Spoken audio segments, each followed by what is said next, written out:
grupo 2 y después del grupo 10. ¿Ya? Listo, está ahí. Comiencen, por favor.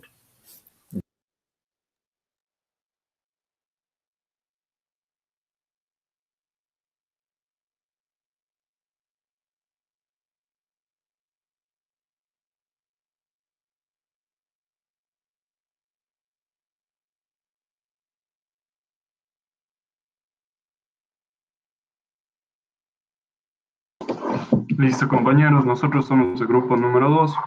Vamos a presentarles la aplicación de las diferencias finitas para resolver la ecuación de onda. Listo. La ecuación de onda. La ecuación de onda fue abordada por primera vez por Jean Leron Alembert en 1746. En esta presentación vamos a resolver esta ecuación por el método de diferencias finitas.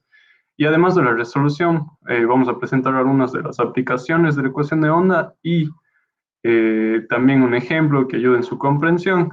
La ecuación de onda tiene la forma de la ecuación que tenemos a la derecha y para un x desde menos infinito hasta infinito con un tiempo mayor a cero. Un gráfico de una ecuación de onda tiene la forma del gráfico que tenemos aquí abajo, donde tenemos dos ondas, una que se va hacia la derecha, otra que se va hacia la izquierda conforme vaya pasando el tiempo.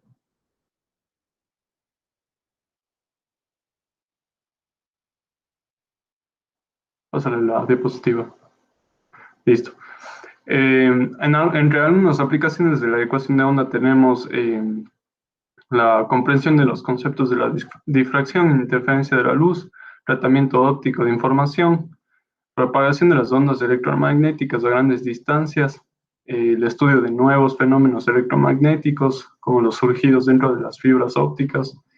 Ha revolucionado la forma en la que nos comunicamos y la velocidad a la que lo hacemos. Esto es gracias a que también ha sentado bases para el desarrollo de tecnología láser, la cual tiene innumerables aplicaciones en el mundo actual, tanto en ámbitos industrial, médico o incluso astronómico.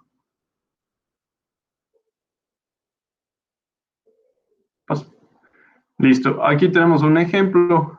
Como les había explicado, la ecuación de onda tiene esta forma. La segunda derivada de psi es igual a c al cuadrado, que es una constante, por la segunda derivada de psi con respecto a x. Listo. Donde, si resolvemos la ecuación, tenemos como resultado que psi de xt es igual a u de x menos ct más b de x más ct. Tenemos como resultado la ecuación del último, en la cual tenemos que definir condiciones iniciales. Pásale la diapositiva, por favor. Listo, nosotros vamos a empezar asumiendo que g de s es 0, por lo tanto nos va a quedar la ecuación que se ve al inicio. Y además también vamos a definir la constante c igual a 1, para lo cual nos quedaría f de x menos t más f de x más t dividido para 2. Y nos faltaría definir f de x, la cual es un ejemplo simple que tenemos aquí, que encontramos en un libro, para los cuales valores menores valores de x menores a menos 0.5 nos da f de x igual a 0, entre valores de x entre menos 0.5 y 0.5, f de x nos da igual a 1, y valores de x mayores a 0.5 nos da f de x nos da igual a 0. Reemplazando, paso la diapositiva, reemplazando estos valores en la ecuación de onda que les había presentado en la anterior diapositiva, nos da como resultado esta serie de gráficos, las cuales, como se puede ver, como les había explicado al inicio, una onda se va hacia la derecha y otra onda se va hacia la izquierda, dependiendo con el paso del tiempo. También tenemos un gráfico 3D, como podemos ver aquí, que les puede ayudar en la comprensión de la ecuación de onda. Ahora vamos a presentarles la resolución de la ecuación por el método de diferencias finitas.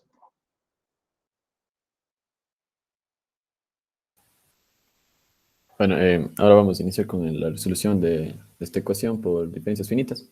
Lo que primero que tenemos que hacer, obviamente, es considerar el problema con valores iniciales y de contorno, que ya nos había explicado el compañero. Nosotros simplemente aquí le describimos de esta forma y vamos a tomar en cuenta unas diferentes identidades de igualdades. En la primera, simplemente vamos ahora a tomar el xy y el ti como directamente subíndices ij, y en la siguiente estamos expresando las segundas derivadas, tanto la que es con respecto al tiempo como con respecto a x, con diferencias finitas de aproximación de segundo orden. Y también la primera derivada, que nos servirá para la condición de contorno. Y además de aquí, bueno, establecemos una constante que es de lambda al cuadrado, que será igual al c al cuadrado por dt por la discretización del tiempo al cuadrado sobre la discretización del espacio al cuadrado. Bueno, ahora sustituyendo lo que nosotros, las segundas derivadas que habíamos visto previamente en la ecuación de onda, vamos a tener esta siguiente, haciendo simplemente álgebra, vamos a tener la siguiente expresión que tenemos en la parte de abajo, que es nuestra fórmula iterativa, en donde, bueno, ya quedamos lo que es el lambda al cuadrado, y como podemos ver, podemos expresar esto de forma matricial, como le vemos acá abajo. Y bueno, esto nos servirá principalmente para después en el código ya vamos a ver. Bueno, entonces ahora, reescribiendo nuestras condiciones iniciales y nuestras condiciones de contorno con estas identidades que les dije en la primera diapositiva, tenemos lo siguiente. Bueno, directamente por condición de contorno ya tenemos los valores de ui, 0. Y bueno, la primera derivada le ocupamos también diferencias finitas y le sacamos una condición que es de abajo, en la que nos dice que ui, menos 1 va a ser igual a ui de 1 menos 2, la discretización del tiempo por nuestra condición de gx, que también es condición inicial. Bueno, esto nos va a servir, ya que si tomamos en cuenta esto con nuestra fórmula iterativa para calcular el ui1, vamos a llegar a un punto donde tenemos menos ui, menos 1, pero eso nosotros no tenemos como dato. Pero gracias a la anterior expresión, tenemos una expresión que podemos sustituir con donde sí tenemos el ui, 1, y también tenemos, bueno, las condiciones iniciales que ya habíamos visto. Entonces, haciendo todo eso, tenemos nosotros una condición 1. Servirá también para poder ir iterando y tener condiciones del vector para poder aplicar la fórmula matricial que habíamos visto. Bueno, como resultados, por condiciones iniciales, nuestro U0 va a ser igual al f de x dependiendo de cada iteración, que eso es dato de la condición inicial. Y por la condición en que habíamos visto anteriormente, también tenemos el valor de U1, que es el que vemos en pantalla. Y al tener estos dos vectores de solución, digamos, podemos tener las condiciones suficientes para realizar la iteración de la forma matricial.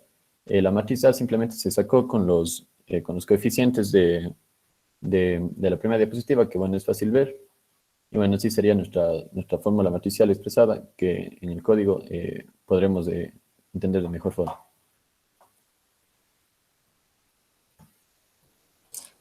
Ya, pasamos ahora al código.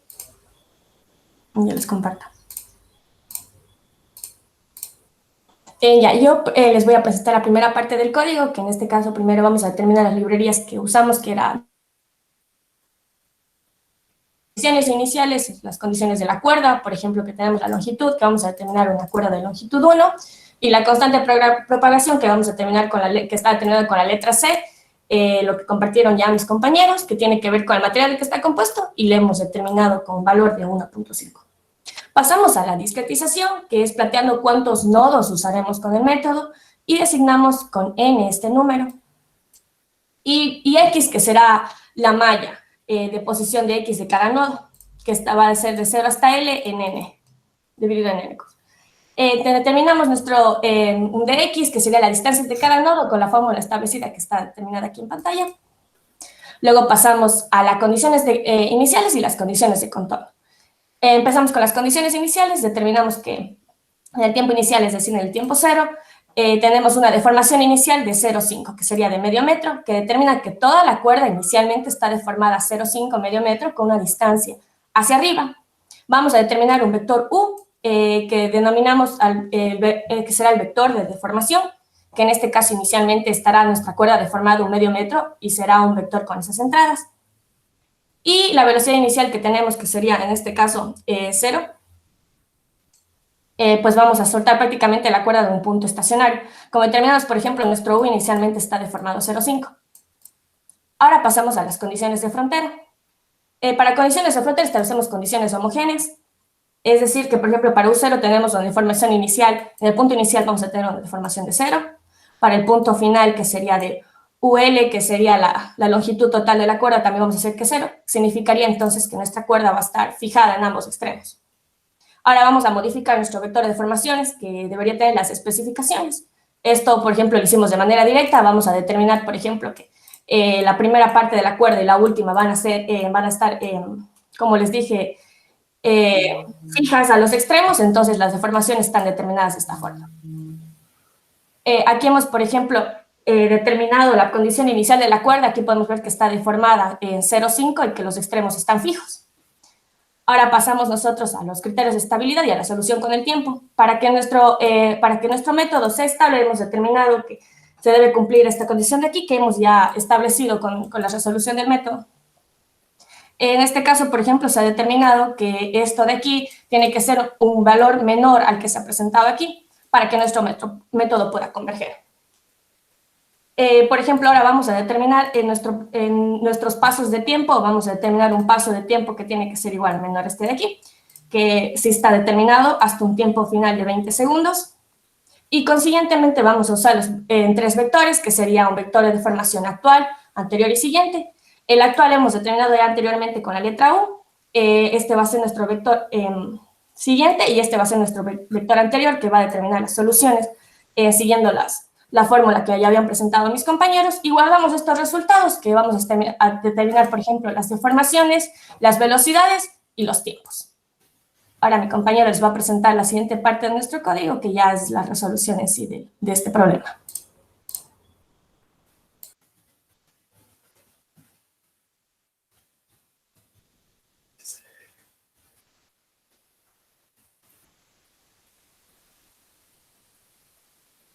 Ya, no sé si puedan ver la pantalla.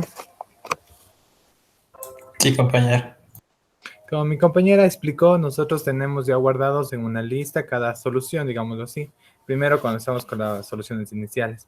Entonces, lo que nosotros vamos a hacer es determinar que para cada tiempo, cómo se encuentra la cuerda. Entonces, nosotros comenzamos con un tiempo inicial hasta que el tiempo sea menor al final. Comenzamos primero sabiendo que nosotros teníamos condiciones iniciales y cuando tenemos estas condiciones iniciales, nosotros vamos en ese tiempo, digámoslo así, nosotros vamos a tener ¿cómo sería? Una forma específica de la cuerda. Entonces, cuando el tiempo sea inicial,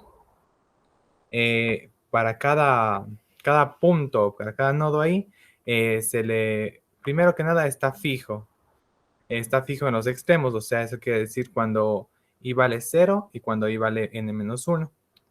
Y el resto de nodos van a tener el comportamiento que ya se explicó con las fórmulas que explicó mi compañera anteriormente, que en este caso sería la central.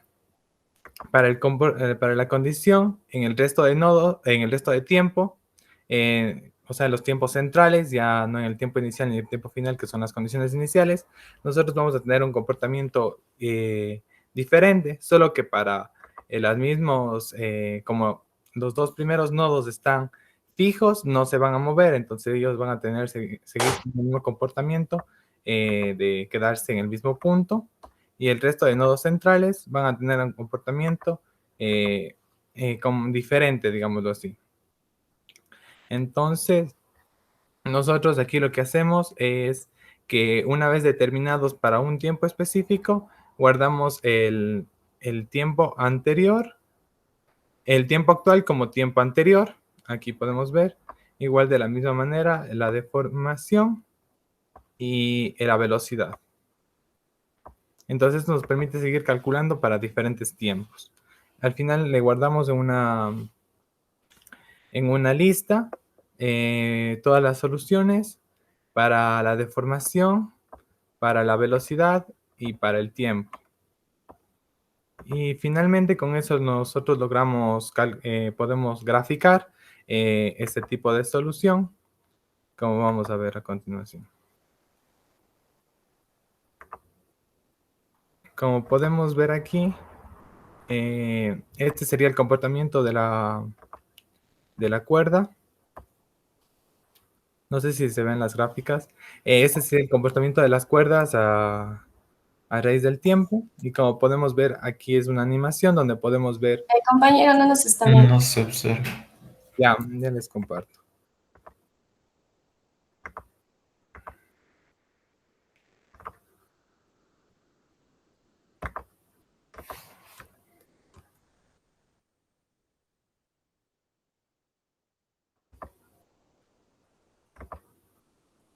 No sé si ahí se puede apreciar mejor. Ahora sí. Sí. Ya. Entonces, este sería el comportamiento de la cuerda, digámoslo así. Y este sería a raíz del tiempo. Como podemos ver, aquí está transcurriendo el tiempo a un paso de 0,01 segundos, como nuestra compañera explicó. Entonces, nosotros podemos ver cómo es el comportamiento de aquí. Para tener una mejor idea de esto también, hemos hecho comparación y hemos resuelto esta ecuación por el método de Allenberg, que está resuelto acá. Entonces, al nosotros lograr ejecutar, vemos que el comportamiento es parecido. Como pueden ver, la cuerda se deforma, más como los puntos se van moviendo a raíz del tiempo. Entonces, esa sería nuestra explicación más o menos de la resolución a través de diferencias finitas. ¿Alguna pregunta?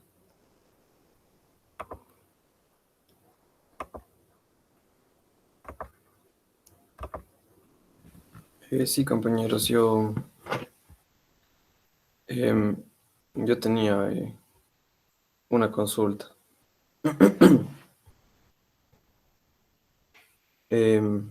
Es acerca de qué pasa cuando el valor se sale del criterio de estabilidad, cómo varía el método o cómo es que empieza a fallar. No va a converger de la forma que queramos y nos van a salir en valores que no tienen nada que ver dentro del rango que nosotros queremos. Prácticamente eso. Listo, compañera, gracias. Compañeros, yo tengo otra pregunta. Respecto a lo que ustedes comentaban de la ecuación y sobre todo de las condiciones de contorno, si bien ustedes utilizaban el caso específico en el cual las condiciones de contorno representaban la fijación del acuerdo, si no estoy mal, corríjanme, físicamente se puede variar este tipo de condiciones, por así decirlo, o sea, ¿qué representarían si es que variáramos las condiciones de contorno? Tal vez existe algún ejemplo o algún caso en el cual se pueda variar de ese tipo y qué representaría. Y también otro respecto al mismo tema de las condiciones de contorno es por qué utilizan las condiciones de contorno al aplicar las diferencias finitas. Eso, compañeros.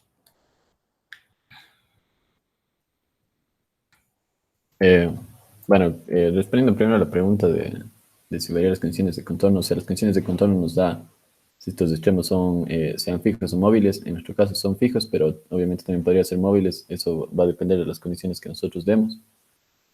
Y sobre las diferencias finitas en la condición, sobre todo la de la primera derivada, pues se usa para poder establecer nuestro primer vector, que eso nos ayuda para poder ver las diferentes soluciones.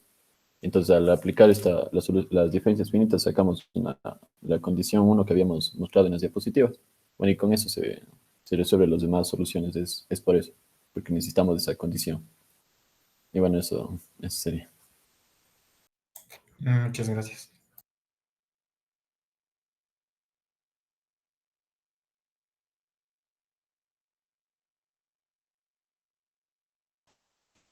No sé si tienen más preguntas, si no ya pueden pasar a exponer ustedes.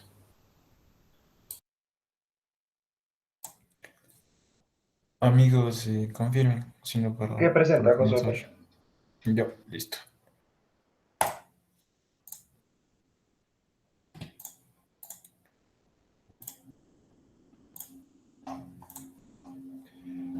Buenos. Listo. Estimado ingeniero Ángel Vázquez, compañeros, reciban un cordial saludo por parte de nuestro grupo. Somos el grupo número 10, conformado por Sebastián Peña, Mateo Jacome, Jordi Cedillo y la persona que les está hablando, Josué Abad. En este caso, nosotros vamos a hablar acerca de una de las aplicaciones de las diferencias finitas, específicamente en la resolución de la ecuación de una viga vibrante. Antes de dar inicio a la presentación, cabe recalcar que esta se encuentra dividida en 4 puntos. Primero vamos a hablar acerca de un poco de conceptos acerca de lo que es una viga vibrante, la obtención de la ecuación de la viga vibrante. Tenemos también la aplicación de las diferencias finitas en dicha ecuación y finalmente lo que es la implementación en lo que es el lenguaje Python. Entonces comenzamos en primer lugar lo que es en sí las vibraciones en las vigas. Para ello podemos concentrarnos en este gráfico de acá, en el cual tenemos una viga que se encuentra en portada, y si es que nosotros aplicásemos una carga en nuestra viga y al mismo tiempo que la soltamos, la viga, como ustedes saben, va a volver a su posición inicial, es lo que se interpreta muy fácilmente. Sin embargo, de forma más específica, lo que ocurre es que la inercia de la viga hará que ésta vibre alrededor de su ubicación inicial, y estas vibraciones se van a representar mediante la ecuación que tenemos acá en la derecha, en donde tenemos esta ecuación, cabe recalcar que es de cuarto orden, y tenemos respecto al tiempo en segundo orden y de cuarto orden respecto al desplazamiento. También tenemos lo que es nuestra constante de rigidez, la cual en este caso se encuentra representada mediante un factor K, que es la constante de rigidez, y la P, que es la densidad.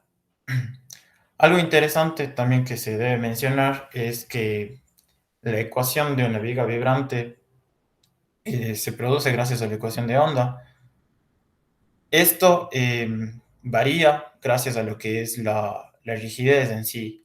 Gracias a nuestros coeficientes de rigidez y estas características que esta impregna, nos permite llegar a la ecuación de viga como tal. Ahora, unas consideraciones que se deben tener en cuenta es que el módulo elástico, la inercia y el área de la sección transversal de nuestra viga en este caso deben ser constantes a lo largo de la longitud de la viga. Eso como consideraciones. Ahora, algo también que nosotros hemos tomado en consideración es las condiciones de contorno iniciales, que son muy importantes en la resolución de una ecuación en derivadas parciales. Las condiciones de contorno, como ustedes sabrán, aparecen según el orden de la EDP mandatoria. En nuestro caso, al ser de cuarto orden, tenemos 4 condiciones de contorno. También tenemos que estas físicamente representan restricciones que modifican el movimiento de la viga. Ya vamos a explicar un poco más detallado a continuación.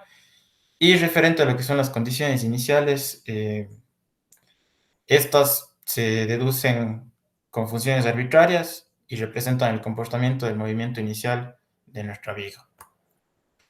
Ahora, referente a lo que mencionaba de las condiciones de contorno, dependiendo de estas, en este caso vamos a tener diferentes tipos de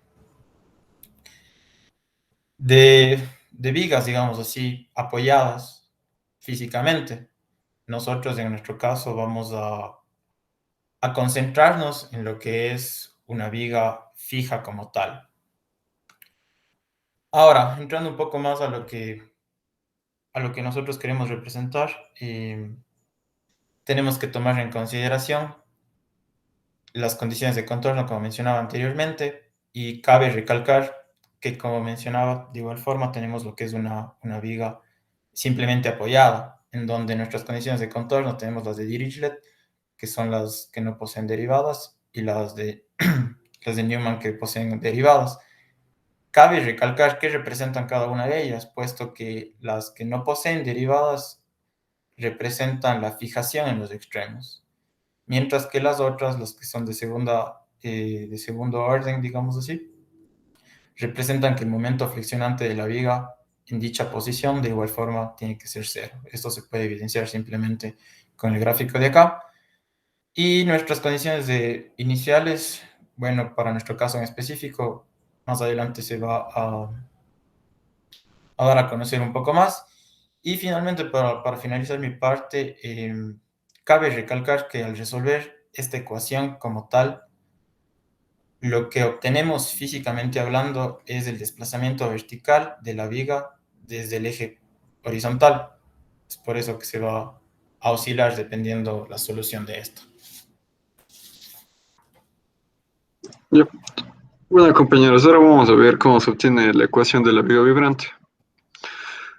Primero tenemos una viga que consideramos un volumen infinitesimal de dx con una distancia de dx, donde v y m son el cortante, el momento flector, y f con respecto a x y t la carga por unidad de longitud de la viga. Como podemos ver en la imagen, se va a calcular el momento con respecto a un punto izquierdo de la viga. Aquí podemos ver que en la parte izquierda tenemos un momento y un cortante, y en la parte derecha tenemos un momento y un cortante, aumentándoles un diferencial tanto de momento y cortante respectivamente, multiplicado por el diferencial de dx sobre d de x solo por notación, ya que al multiplicar y dividir no cambia la ecuación. También podemos ver que cómo está la carga distribuida, f de x con respecto a t. Dale la siguiente. Ya. Si aplicamos un equilibrio de momento en el lado izquierdo, como dije anteriormente, podemos obtener la siguiente ecuación. Esta ecuación, si aplicamos el límite de d de x tendiendo a 0, obtenemos que nuestro cortante es igual al diferencial del momento sobre el diferencial de x. Si aplicamos esto, aplicando a la anterior barra, la ley de Newton, obtenemos que masa por aceleración es igual a todas las sumas de las fuerzas actuando en el cuerpo, lo cual nos genera la tercera ecuación que se muestra en la pantalla. Siguiente diapositiva. Ya, si sustituimos el valor anterior conseguido del cortante y en la ecuación que es la primera ecuación que se muestra en la pantalla, que es la ecuación de Bernoulli, obtenemos la segunda ecuación mostrada, que ya es la ecuación de la viga vibrante. Pero si consideramos que nuestra inercia y nuestro módulo de elasticidad son constantes, además que nuestra función x nuestra función f de x y de t es igual a 0, ya que tenemos una barra libre que no tiene ninguna carga en su superficie, obtenemos la siguiente ecuación, que es la que mostró mi compañero en las primeras diapositivas. Además, aquí podemos ver nuestro constante c, ya con los valores más extendidos.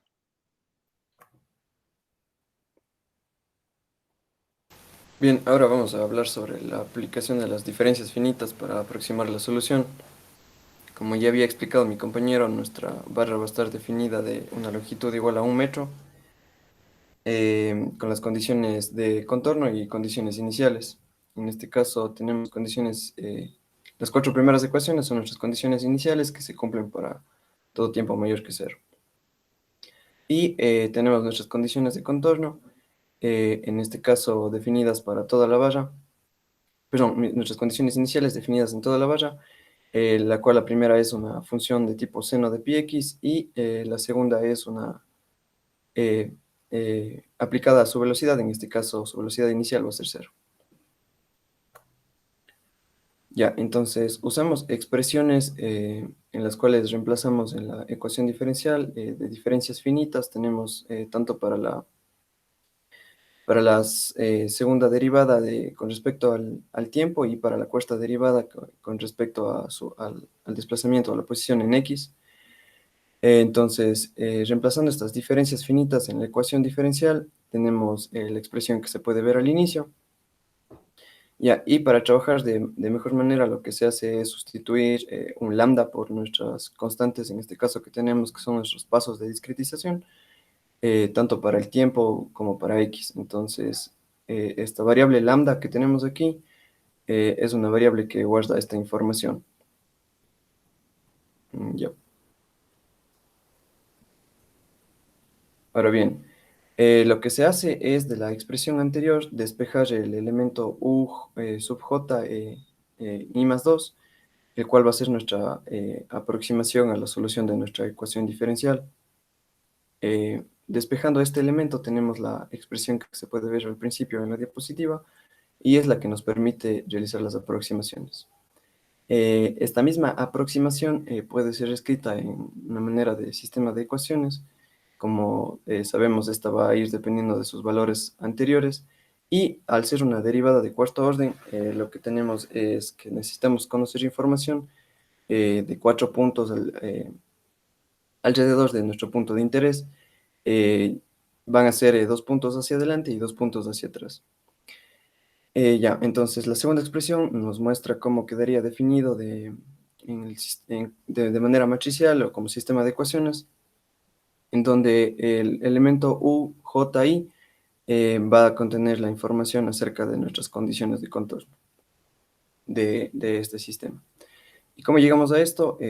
Pásale, Josué. Bien, lo que se hace para obtener el elemento U sub J1, se realizan también aproximaciones utilizando las condiciones iniciales. Como bien veíamos, estaban aplicadas a las derivadas. Entonces, lo que hacemos es que aproximamos esta derivada de U sub t aplicando una diferencia finita hacia adelante. Entonces, tomamos el elemento U sub 1, J menos el elemento U sub 0, J y le dividimos para su paso de discretización. Esto va a ser igual a una función g de x que estaba definida al inicio en nuestras condiciones iniciales. Despejando nuestro elemento de interés, que es el U sub J1, tenemos entonces una expresión para hallar cada uno de los elementos para este vector. Asimismo, utilizamos nuestras condiciones de contorno y la aproximamos con una diferencia de segundo orden, una diferencia finita de segundo orden, y como bien veíamos, esta estaba igualada a 0. ¿Esto por qué? Puesto que como necesitamos 4 puntos de información acerca de alrededor de nuestro punto de interés, por lo general se suele utilizar puntos fantasma o puntos imaginarios que están en este caso fuera de la viga para realizar la aproximación. Entonces, de esta manera estamos encontrando una relación para este punto fuera de la viga, tanto al inicio como al final, que sería el elemento U sub menos 1. Y realizando esta aproximación, lo que encontramos es una igualdad para U sub menos 1 igual a menos U sub 1. Ya. Reemplazando todas estas condiciones ya en la ecuación que nos permitía realizar nuestras aproximaciones, obtenemos esta siguiente matriz de coeficientes, que es una matriz pentadiagonal. Como podemos ver, los elementos el primer elemento y el último elemento dentro de la diagonal principal son diferentes. Bueno, esto por la última condición que les había indicado. Y bien, entonces esta matriz lo que va a hacer es permitirnos resolver el sistema de ecuaciones y encontrar las aproximaciones para cada una de las soluciones. Como bien decía, el esquema de la ecuación matricial que se resuelve en este caso es la que se tiene en la parte inferior. Y ahora vamos a pasar a explicarles cómo funciona el código que hemos implementado en Python. Ya les comparto.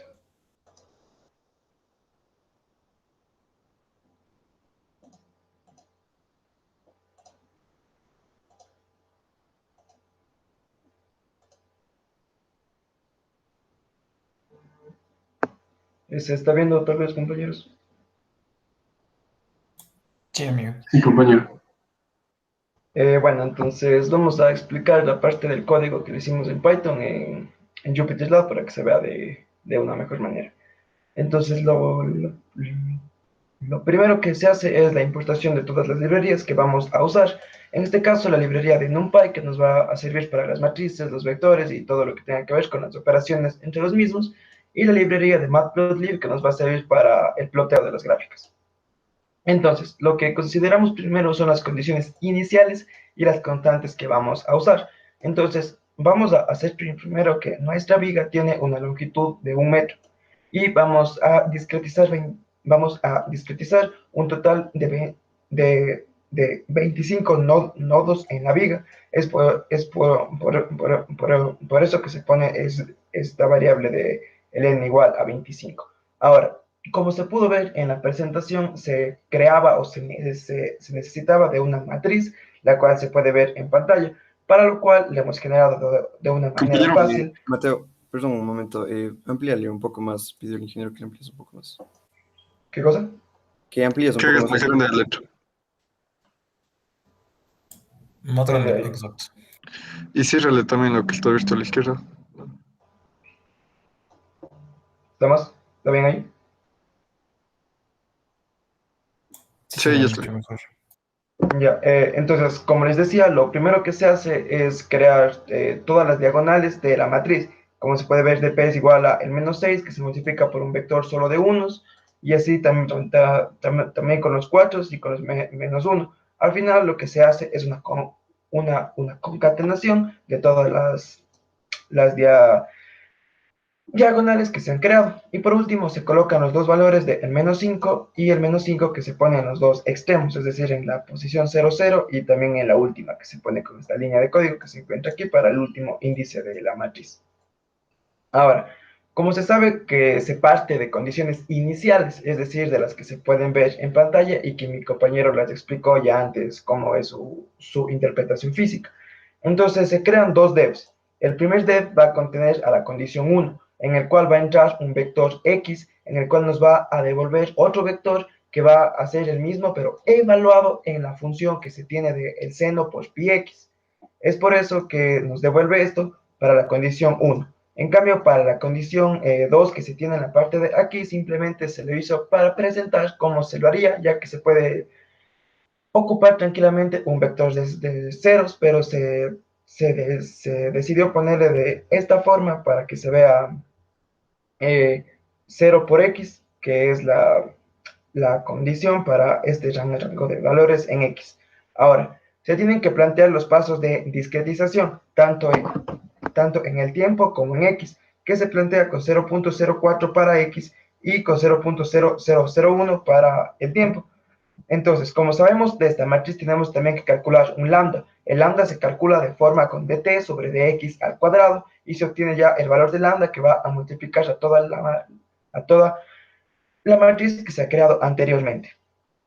Ahora, en el p igual a 0 y en este m es igual a p por, va a ser la cantidad de iteraciones que se necesitan en el bucle para que se cree toda la gráfica para el tiempo específico. Es decir, para un tiempo de 0 se crea con estas iteraciones. Para un tiempo de 1 fuera con 1 por estas iteraciones. Para un tiempo de 2 con 2. Así va cambiando de esa forma. Ahora, para nuestro vector, que es el de discretización en el espacio, es decir, en x, en la longitud de toda la viga, se tiene que va a comenzar en 0.04 y va a acabar en 1 con un paso de 0.04 como se lo estableció antes. Entonces, se crea un vector u sub 0 para las condiciones iniciales. ¿Cuáles eran las condiciones iniciales? Las que parten del seno de pi x. Es decir, entonces, para calcular el vector u sub 0, se pasa por todo el vector en x y se lo evalúa en el dev de la condición 1, con lo que vamos a obtener nuestra condición o nuestro vector en u sub 0. Para u sub 1, por su parte, se tiene que volver a evaluar en la condición 1, pero sumar la condición 2 multiplicado por el paso del tiempo. En este caso vamos a tener 0 por el vector de ceros, por lo tanto nos va a quedar simplemente el vector 1 también. Para la parte ya de la aproximación que se quiere sacar, lo que se hace es un bucle entre 1 y m, que van a ser todas las iteraciones para cada tiempo. Es decir, vamos a tener que para u sub 2, que va a ser ya nuestro vector de soluciones que se va a ir creando, va a ser igual a nuestro lambda cuadrado que viene dado por la matriz, que multiplica también a la matriz por el vector de condiciones iniciales, es decir, con todas las vibraciones que se dan en el tiempo 0 en la viga, que es menos el vector también de condiciones iniciales y que se suma más 2 por el vector en el tiempo 1, es decir, en la condición 1 que se creó anteriormente. Luego se hace solo un cambio de las variables para que se guarden los resultados. Esto en cuanto a la parte numérica. En cambio, para la parte analítica, que se usó solo para la comparación de los resultados, Lo único que se hizo fue hacer este método a mano por separación de, var- de, var- de variables y se obtuvo el siguiente resultado, en el cual se evalúa un vector de x que es para la comparación con el método numérico. Entonces, aquí, como se puede ver, solo se imprimió la solución numérica para un tiempo igual a cero. Como se pueden ver, es una función sinusoidal que puede coincidir con la analítica que viene planteado por un seno y un coseno. Entonces, para un tiempo igual, esto es por un tiempo igual a cero. Para un tiempo igual a 1, como les expliqué, simplemente se varía este p, que va a ser multiplicado por el número de las iteraciones, y nos va a dar en el tiempo igual a 1, ¿qué pasa? Ahora ya le hemos hecho una comparación con la analítica en el tiempo igual a 1, en el cual se puede ver que las dos tienen una aproximación casi perfecta, pero en un tiempo igual a 2, en el cual también cambia el p aquí para el tiempo, se puede ver que la aproximación de la numérica es un poco más alta, y esto se da por el número de las iteraciones que se crean, puesto que si pusiéramos más iteraciones aquí, es decir, más ceros, va a ser de una manera tal que la solución sea más acercada a la realidad. Y por último tenemos para un tiempo 3, en el cual también se cambia el tiempo 3 aquí, en el cual tiene una oscilación para menos 0.30 más o menos aproximadamente, y en 0.22 en la analítica, en la cual se puede ver que son aproximaciones buenas, pero como todo método numérico, tiene sus fallas, lo que hace que no se aproxime tan cercano a la realidad en algunos casos. Y eso sería toda la presentación de la viga vibrante. ¿Tienen alguna pregunta tal vez?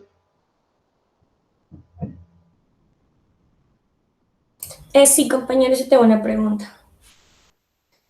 En las condiciones iniciales ustedes hablaban de que se ponía un seno. ¿Por qué es la razón de ponerle como condición inicial el seno? Bueno, como esta condición inicial estaba aplicada solo a la función sin derivar, esto nos permite describir, digamos, cómo está oscilando la viga. Como se ve en las gráficas, el máximo al que llega esta curva en las oscilaciones que oscila en cero, de entre arriba y abajo. El máximo es E1, esto por la función seno, ¿no? Y bueno, esta función se lo utiliza por simplicidad para poder identificar cómo las soluciones van oscilando con respecto a cómo va pasando el tiempo en la viga. Básicamente por eso. Gracias, compañero. Compañero, yo tengo una duda acerca del error del método. ¿Qué orden tiene?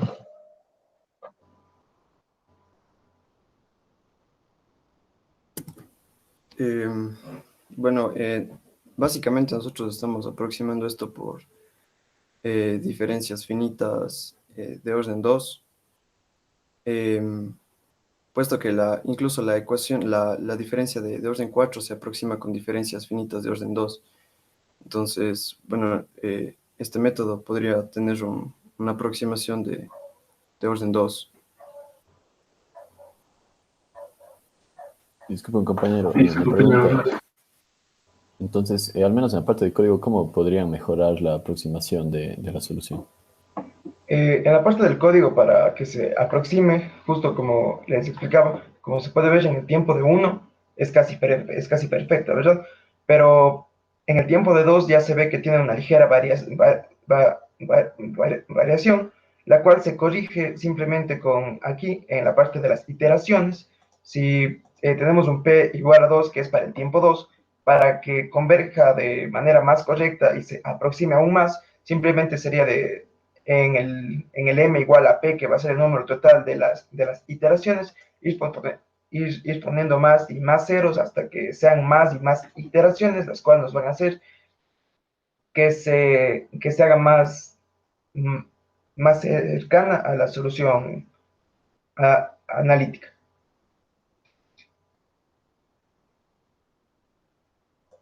¿Alguna otra pregunta tal vez? ¿O puedo dejar de presentar? Creo que ahí estaría, compañeros. Alguien- No me acuerdo si el ingeniero dijo que le escribamos Hay algo. que escribirle, Simón. eh, ¿Alguien le escribe? Mm,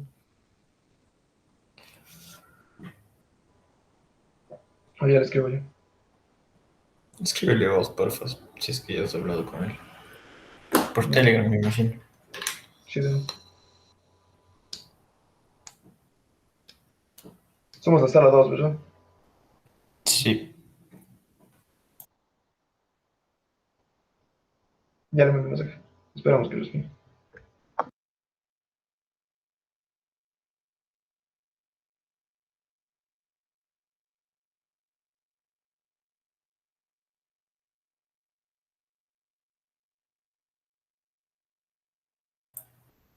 Buenos días. Bueno, entonces...